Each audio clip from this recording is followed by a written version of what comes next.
नमस्कार, India voice देख रहे हैं आप। मैं हूं आपके साथ आकाश सरोज और इंडिया वॉइस के इस खास बुलेटिन रिपोर्टर्स लाइव में आप सभी का स्वागत है।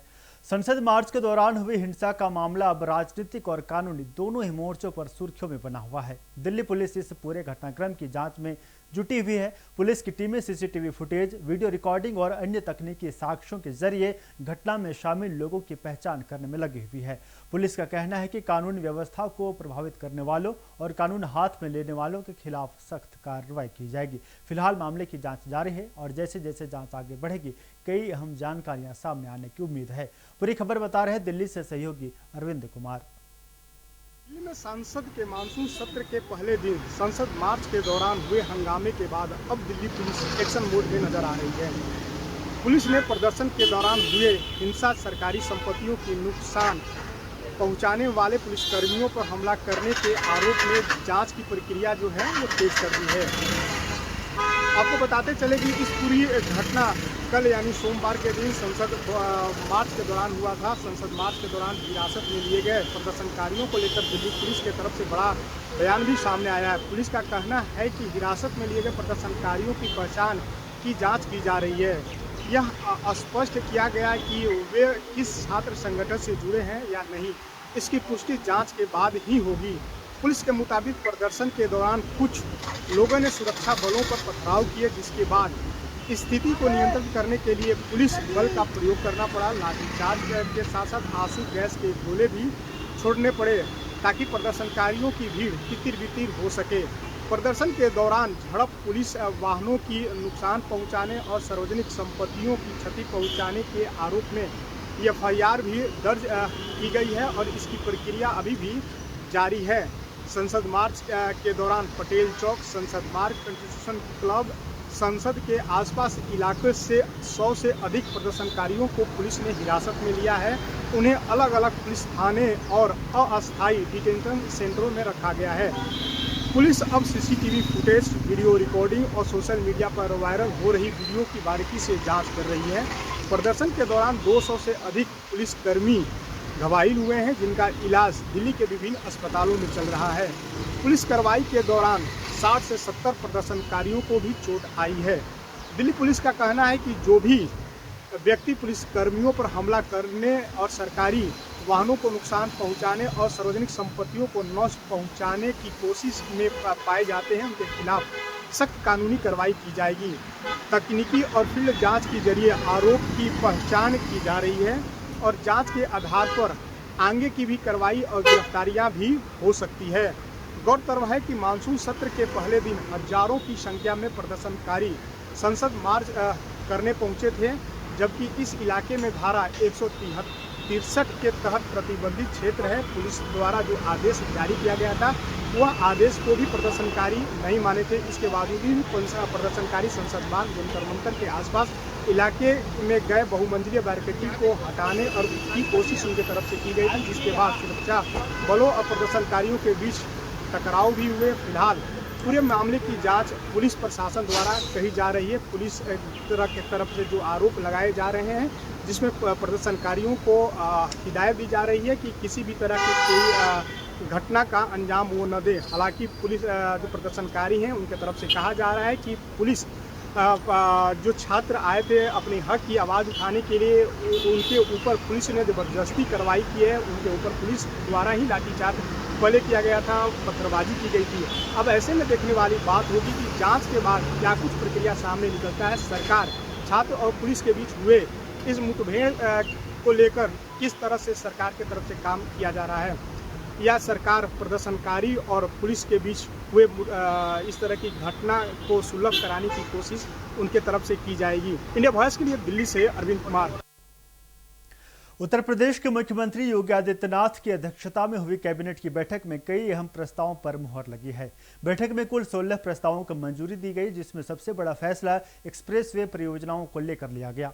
कैबिनेट ने विंध्य पूर्वांचल लिंक एक्सप्रेसवे को हरी झंडी दे दी है। करीब 117 किलोमीटर लंबे इस एक्सप्रेसवे के निर्माण को मंजूरी मिली है, जो पूर्वांचल एक्सप्रेसवे से जुड़ेगा। पूरी जानकारी दे रहे हैं लखनऊ से सहयोगी बसंत मिश्रा। आवास पर चली कैबिनेट बैठक में करीब 16 प्रस्तावों पर मुहर लगी है, जिसमें एक्सप्रेसवे से लेकर के विधानसभा सत्र तक की भी चर्चा की गई। उसी बैठक में करीब 300 ऐसे 16 प्रस्ताव पास किए गए थे, जिसमें सीएम आवास पर लगातार जो बैठक हुई, इसमें सबसे महत्वपूर्ण जो प्रस्ताव थे उसमें चाहे महिला कल्याण, गृह, उच्च शिक्षा हो या राज्य कर, परिवहन, स्टाम्प और रजिस्ट्रेशन सहकारिता विभाग का भी प्रस्ताव मंजूर हुआ है। वहीं पर यूपी विधानसभा मंडल का मानसून सत्र भी 3 अगस्त से 6 अगस्त तक चलेगा, इस पर भी प्रस्ताव पास हुआ। साथ में कैबिनेट का फैसला मानसून सत्र पर राज्य सरकार निपटाएगी, अपने विधायकी जो कार्य थे उनको भी देखा जाएगा। साथ में यूपी विधानमंडल का आगामी मानसून सत्र कब चलेगा उसको लेकर भी बैठक की गई। तो लगातार सीएम योगी आदित्यनाथ के आवास पर जो बैठक चली उसमें 16 प्रस्तावों पर मोहर लग चुकी है। उसमें जो अहम प्रस्ताव थे वो चाहे एक्सप्रेसवे हो या महिला सुरक्षा को लेकर के और या फिर महिला छात्रावास को लेकर के, ऐसे तमाम सारे जो 16 प्रस्ताव थे उन पर मोहर लगी है। वीडियो हेड साथ बसंत मिश्रा, इंडिया वॉइस, लखनऊ। इधर ईडी ने नोएडा की Bhasin infotech and infrastructure private limited और grand Venezia commercial towers private limited से जुड़े मामले में आरोपी सतेंद्र सिंह भसीन और अन्य की 240 करोड़ रुपए की 389 संपत्तियों को जब्त कर लिया है। बता दें कि निवेशकों से धोखाधड़ी में भसीन को ईडी ने बीते मई को गिरफ्तार किया था। पूरी खबर बता रहे लखनऊ से सहयोगी अजहर खान। के द्वारा लगातार मनी लॉन्ड्रिंग के मामले में कार्रवाइयां की जा रही हैं और इस बीच भसीन ग्रुप पर ईडी ने बड़ी कार्रवाई की है। लगभग 240 करोड़ रुपए की भसीन ग्रुप की संपत्ति ईडी ने जब्त की है। दरअसल ये जो कार्रवाई हुई है इसमें ईडी ने नोएडा की Bhasin infotech and infrastructure private limited और grand Venezia commercial private limited से जुड़े मामलों में आरोपी रहे हैं सतेंद्र सिंह भसीन और अन्य की 240 करोड़ रुपए की 389 संपत्तियों को जब्त कर लिया है और निवेशकों से धोखाधड़ी में भसीन को ईडी ने बीती मई में गिरफ्तार किया था। अब तक जो संपत्तियां जब्त की गई हैं उसकी बाजारू कीमत लगभग 700 करोड़ से अधिक होने का अनुमान बताया जा रहा है। ईडी लखनऊ के द्वारा लगातार मनी लॉन्ड्रिंग के मामले में ये कार्रवाइयां की जा रही हैं और इस बीच भसीन ग्रुप पर ईडी की ये बड़ी कार्रवाई मानी जा रही है। कैमरा पर्सन हरीश के साथ अजहर खान, इंडिया वॉइस, लखनऊ। उत्तर प्रदेश में नकली दवाओं का संगठित नेटवर्क सक्रिय है, जो एक मंडी से दूसरी मंडी और वहां से छोटे शहरों और मेडिकल स्टोर तक दवाओं की आपूर्ति कर रहा है। महाराजगंज, सिद्धार्थनगर से नेपाल, पश्चिम बंगाल से बांग्लादेश तक दवाओं की खेप पहुंचाई जा रही है। इसका खुलासा खाद्य सुरक्षा एवं औषधि प्रशासन की जांच में हुआ है। पूरी खबर बता रहे लखनऊ से सहयोगी अजहर खान। नकली दवाइयों के विरुद्ध एफएसडीए की जांच में बड़ा खुलासा हुआ है। एफएसडीए की जांच में ये सामने आया है कि प्रदेश भर में एक संगठित गिरोह है जो नकली दवाइयों की सप्लाई कर रहा है। इस गिरोह के द्वारा मंडी से मंडी और छोटे शहरों के अलावा जो छोटे मेडिकल स्टोर है वहाँ पर नकली दवाइयों की सप्लाई की जा रही है और साथ ही हिमाचल प्रदेश, राजस्थान, उत्तराखंड से निकलने वाली जो नकली दवाइयाँ हैं वो उत्तर प्रदेश के रास्ते नेपाल और बांग्लादेश भेजी जा रही हैं। फिलहाल एफएसडीए की ये बड़ी कार्रवाई है। लगातार एफएसडीए के द्वारा इसको लेकर अभियान चलाया जा रहा है। अब तक लगभग 20 करोड़ रुपए की नकली दवाइयां एफएसडीए ने जब्त की हैं और साथ ही 50 ऐसे मेडिकल स्टोर हैं जिन पर कार्रवाई हुई है। आम जनता की जान से किस तरीके से ये दवा कारोबारी खिलवाड़ कर रहे हैं, नकली दवाइयां दे रहे हैं और उनसे पैसा उतना ही वसूल रहे हैं जो असली दवाइयों की कीमत है।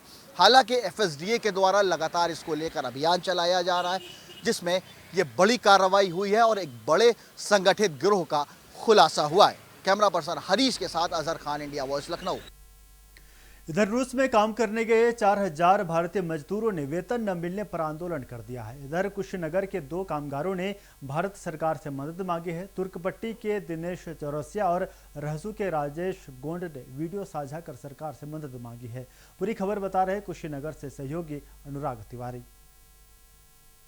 काम करने गए फंसे हुए 4000 भारतीयों में कुशीनगर के भी मजदूर शामिल। रूस के यमाटा कंपनी में 4000 भारतीय मजदूर काम करने के लिए गए हुए थे। लंबे समय से वेतन ना मिलने के बाद यमाटा कंपनी जिसमें वो लोग काम कर रहे थे वहां से स्ट्राइक करना उन लोगों ने शुरू किया और लगभग 4 दिनों तक चलने वाले स्ट्राइक के बाद यमाटा कंपनी के जो बाउंसर थे उन लोगों ने उनके साथ मारपीट की। कुछ भारतीय मजदूरों को जो यमाटा कंपनी के बाउंसर थे वो उठा करके भी ले गए हैं।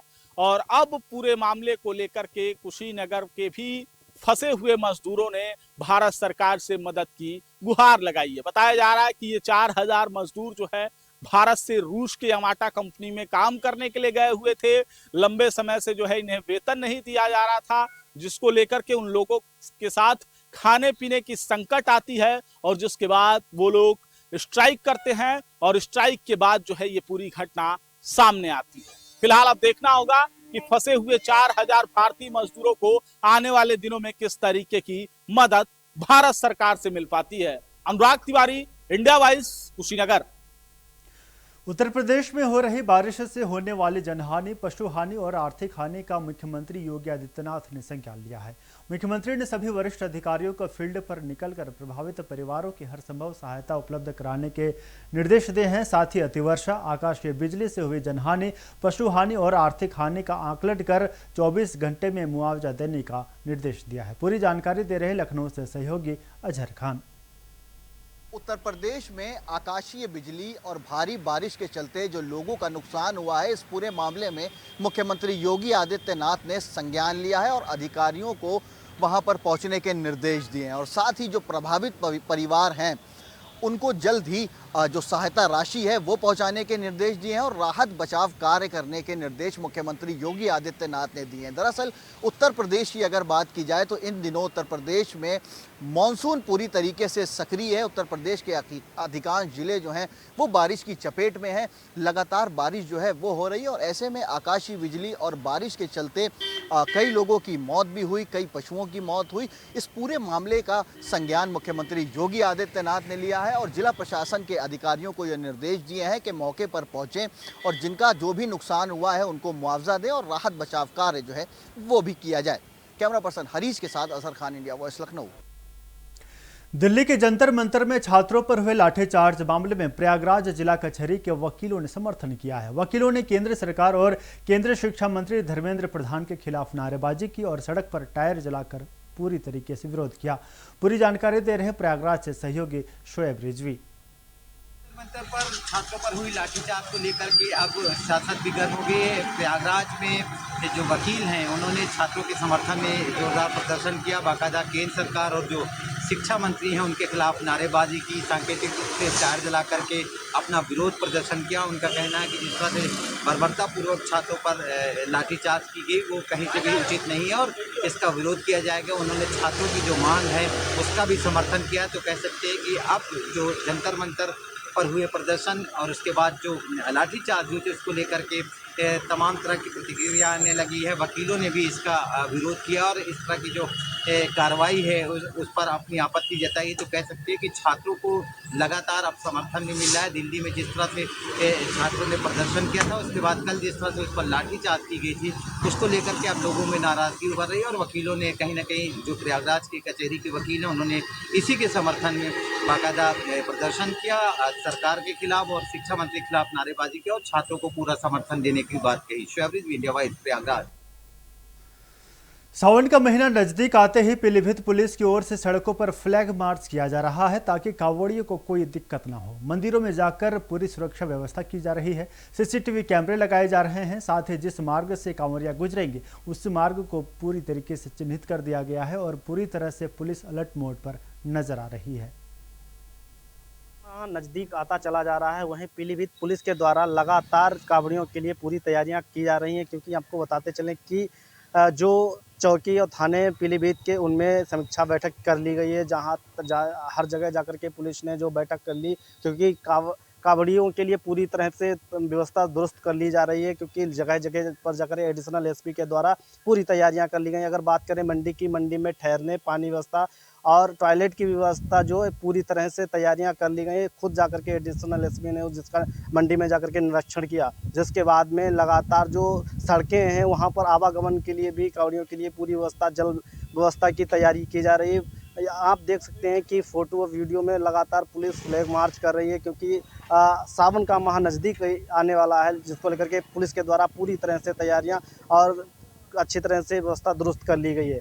देखते रहे इंडिया वॉइस, अमित पाल, पीलीभीत। तो रिपोर्टर्स लाइव में फिलहाल मेरे साथ इतना ही। देखते रहिए इंडिया वॉइस। नमस्कार।